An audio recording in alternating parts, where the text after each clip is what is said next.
జగన్మోహన్ రెడ్డి గారికి అనూహ్యంగా ఒక 3 రంగాల మద్దతు అయితే వస్తుంది ఇప్పుడు ప్రస్తుతం. అది ఇంకా పెరిగే అవకాశం కూడా ఉంది.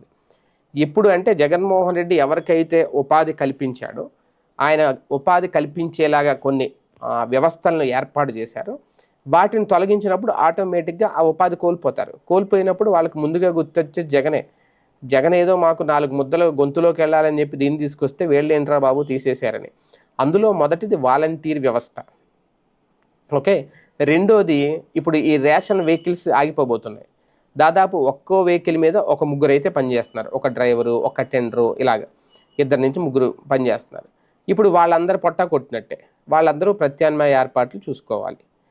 దానికి తోడు మూడోది మద్యం షాపులు. ఆల్రెడీ ప్రభుత్వ మద్యం దుకాణాలు నిర్వహించినప్పుడు కూడా అందులో ఇద్దరికి ఉపాధి కలిగింది. అందులో హెల్పర్స్ అనో, అందులో వర్కర్స్ అనో, సేల్స్ మ్యాన్స్ అనో ఇలాగ.